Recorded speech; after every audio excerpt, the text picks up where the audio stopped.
तो hello everyone, मेरा नाम है अकित शेख और आपका स्वागत है फाइकेम इजी में। तो लास्ट वीडियो में हमने Newton second law of motion और इम्पल्स के बारे में हमने डिटेल्स में पढ़ा था कि वो दोनों होते क्या है। ठीक है, अब हम जो पढ़ने वाले हैं वो है हमारा Newton's third law of motion. Every action has an equal and opposite reaction. ये तो आपने बहुत बार सुना ही होगा। ठीक है, पर इसका मतलब होता क्या है। और एक आपसे रिक्वेस्ट है कि हम ज़्यादा से ज़्यादा इस वीडियो का लाइक और शेयर करें ताकि ज़्यादा से ज़्यादा लोगों के पास ये वीडियो पहुंच पाए, क्योंकि आपका एक लाइक और सब्सक्राइब मेरे लिए बहुत ही इम्पोर्टेंट है। तो शुरू करते हैं। हमारा जो आज का टॉपिक है वो है हमारा न्यूटन्स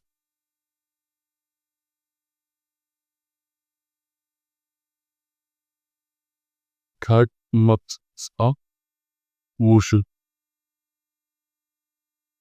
ठीक, तो इससे हमें इसका स्टेटमेंट होता है क्या है, आपने तो बचपन से बहुत बार सुना होगा। Every action has an equal and opposite reaction. ठीक है, तो इसे हम कर्मा भी कह सकते हैं कि आप जैसा जिसके साथ करोगे वैसा आपके साथ भी होगा। ठीक है, every action has an equal and opposite reaction. इसी का मतलब है न्यूटन, यही कहना चाहता है न्यूटन थर्ड मोशन में। इसका मतलब क्या है, एवरी एक्शन, हर एक एक्शन का इक्वल एंड ऑपोजिट रिएक्शन होता है। ठीक है, मतलब इसको हम एक एग्जांपल से देखते हैं। तो आपने देखा होगा, आप कभी ही अगर किसी बोट पे गए हो, ठीक है, अगर आप किसी बोट पे गए हो, ठीक है, और आप लैंड के पास आके यहाँ से आप जंप करते हो। ठीक है, अगर आप जंप करते हो इस लैंड में, ठीक है, तो इस लैंड पे जंप करने के टाइम आप तो इधर फोर्स लगा रहे हो। ठीक है, आप जंप करने के टाइम तो देखना ये बोट जो है वो थोड़ा सा पीछे की तरफ चली जाती है। तो ये क्यों होता है, क्योंकि ये फोर्स सामने की तरफ लगता है। तो न्यूटन्स के हिसाब से, न्यूटन थर्म ऑफ मोशन के हिसाब से इस बोर्ड पे भी एक इक्वल रिएक्शन फोर्स लगेगा, जो कि हमारा रिएक्शन बोर्ड। ठीक है, तो ये है हमारा एक्शन। ठीक है, और ये है हमारा रिएक्शन। इस साइड में फोर्स और इस साइड में माइनस है। ठीक है, तो ये सामने की तरफ एक फोर्स, आप जब जंप कर रहे हो वो फोर्स लगा रहे हो, और ये रिएक्शन है जिस कारण से ये बोट पीछे की तरफ चली जाती है। ठीक है, यही है हमारा Newton's third law of motion. Her action का एक रिएक्शन होता है।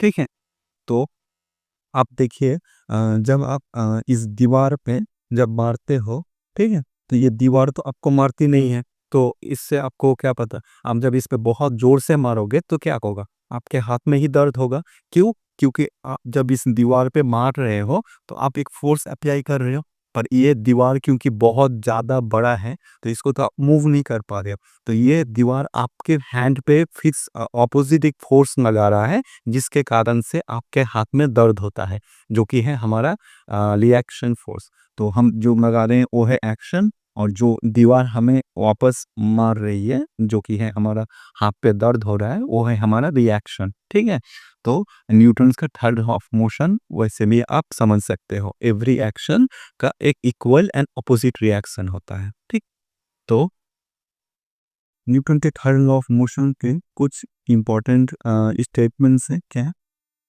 The forces are equal in magnitude but opposite in नीच। ठीक है, ये है हमारा फर्स्ट स्टेटमेंट। क्या है कि जो फोर्स लग रहा है वो जो सामने की तरफ लगेगा वो पीछे की तरफ भी लगेगा, पर वो ऑपोजिट इन नेचर होगा। ठीक है, मतलब एक होगा एक्शन, एक होगा reaction. The forces always exist in pair and not in single. ठीक, जो फोर्स है वो हमेशा एक पेयर में एग्जिस्ट करेगा, मतलब सामने की तरफ लग रहा है तो उसका बैक की तरफ भी लगेगा। सिंगल फोर्स कभी भी एग्जिस्ट नहीं करेगा। ठीक है। तो इसीलिए ये forces always exist in pair और नॉट इन सिंगल। और तीसरा है हमारा the forces act on different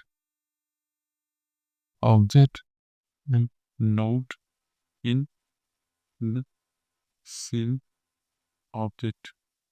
ये जो फोर्सेस हैं ये दोनों ही दो तरह के ऑब्जेक्ट में मतलब लगेगा, ठीक है। सेम ऑब्जेक्ट पे तो नहीं फोर्स नहीं लगेगा। जैसे मैंने वो बोट पे जो जंप किया, ठीक है, तो मैंने क्या किया, सामने की तरफ मैंने खुद के ऊपर फोर्स लगाया और जो बोट आया वो पीछे आया, वो बोट के ऊपर फोर्स लगा। तो दो अलग अलग ऑब्जेक्ट हुए। तो मैं जैसे इस दीवार पे मार रहा हूँ तो ये मेरा हाथ पे मैं एक्शन फोर्स लगा रहा हूँ जो कि मार रहा हूँ, और दीवार जो मुझे मार रही है वो एक डिफरेंट ऑब्जेक्ट हुआ।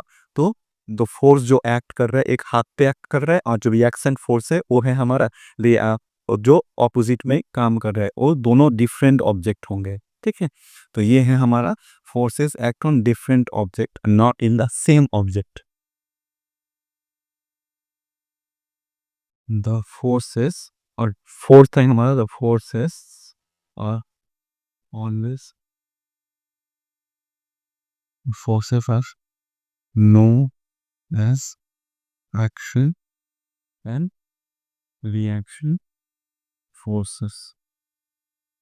तो ये हमारे चार ये स्टेटमेंट हो गए हैं जो कि हमारा ये न्यूटन्स के थर्ड लॉ ऑफ मोशन से आते हैं, ठीक है। लास्ट वाला क्या है, दो फोर्स जो एग्जिस्ट कर रहा है उसे हम एक्शन जो सामने की तरफ और जो ऑपोजिट में लग रहा है उसको रिएक्शन कहते हैं, ठीक है। तो एक्शन एंड रिएक्शन फोर्सेस, ठीक है। तो को आपको ये न्यूटन्स का थर्ड लॉ ऑफ मोशन समझ में आना होगा। तो न्यूटन्स लॉ ऑफ मोशन जो हमने अभी पढ़ा है उसी से हमारे एक कंसेप्ट आता है जो कि है कंजर्वेशन ऑफ मोमेंटम। और कंजर्वेशन ऑफ मोमेंटम हमारे लिए बहुत ही इंपॉर्टेंट है। जैसे हम कंजर्वेशन ऑफ मास पढ़ते हैं उसी तरह हम कंजर्वेशन ऑफ मोमेंटम का भी प्रूफ देखेंगे, ठीक है। तो कंजर्वेशन ऑफ मोमेंटम क्या होता है, यह कंजर्वेशन ऑफ मोमेंटम यानी कि जो मोमेंटम आपका इनिशियल से पहले था, यानी कि जब वो एक्ट होने से पहले इनिशियल मोमेंटम था, वही आपका कोई भी अगर एक एक्शन होता है उसके बाद जो मोमेंटम होता है वो भी सेम रहता है। मतलब initial momentum and the final momentum ये दोनों सेम रहेंगे। इसे हम प्रूफ करते हैं। देखिए, तो हमारा टॉपिक है conservation of momentum.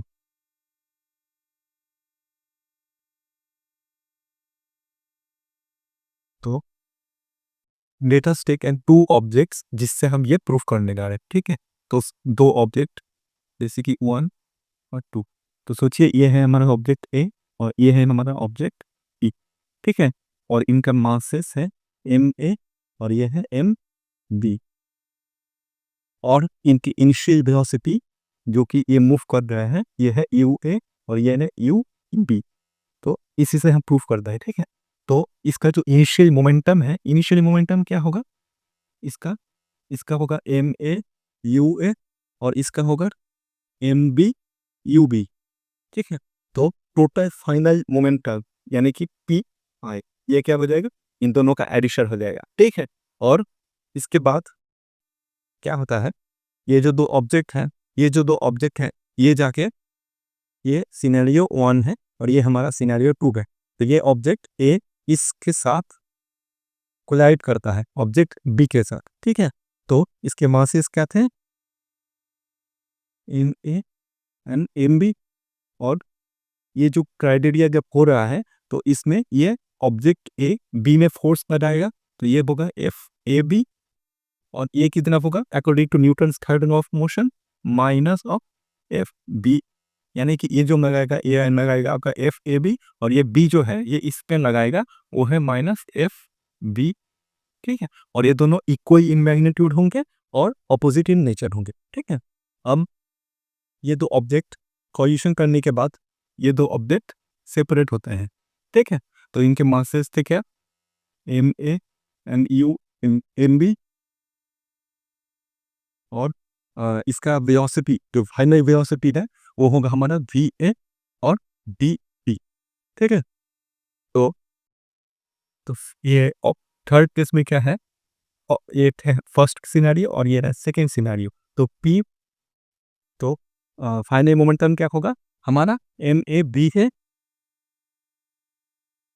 Plus M B into V B, क्योंकि हमारा मोमेंटम होता है मास इंटू वेलोसिटी। तो according to conservation of momentum क्या होगा, P I is equal to P final. ठीक है, मतलब जो इनिशियल मोमेंटम है वो हमारा फाइनल मोमेंटम का सेम होगा, मतलब ये इक्वेशन इस इक्वेशन के सेम होगा। तो इसे हम प्रूफ कैसे कर सकते हैं, तो चलिए देखते हैं इसे प्रूव करने के लिए हम क्या देखते हैं। तो हमारा फोर्स क्या होता है, मास इंटू एक्सेलरेशन, और एक्सेलरेशन होता है v minus you upon P. ये होता है फाइनल वेलोसिटी, ये हमारा इनिशियल वेलोसिटी अपॉन टाइम। ठीक है, तो इसे हम सब्स्टिट्यूट करते हैं। ठीक है, तो हमारा जो ये मास इंटू एक्सीलरेशन, ठीक है, तो मास है एम ए, और इसका जो वी फाइनल वेलोसिटी है वो है वी ए, और इनिशियल वेलोसिटी है हमारा यू ए अपॉन पी। ठीक है, और ये हमारा according to this equation F B A, तो यही हमारा हम अप्लाई कर रहे हैं। ठीक है, इक्वेशन 1 से। ठीक है, और एम बी, और फाइनल वेलोसिटी बी का क्या है वी बी, और इनिशियल वेलोसिटी है यू बी अपॉन पी, और यहाँ पे माइनस था तो ये माइनस। ठीक है, अब हम इसे यहाँ पे देखते हैं, तो ये टी टी कट जाएगा, और M A V A minus M A U A. ठीक है, ये कितना जाएगा, minus of M B V B, minus of M B V B plus M A plus M B into U B.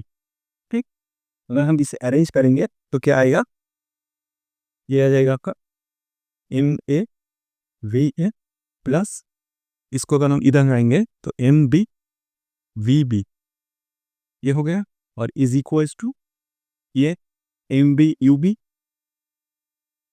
B, और ये इसको अगर हम इधर भेजेंगे तो क्या आ जाएगा एम ए यू ए। तो यहाँ पे आप देख सकते हैं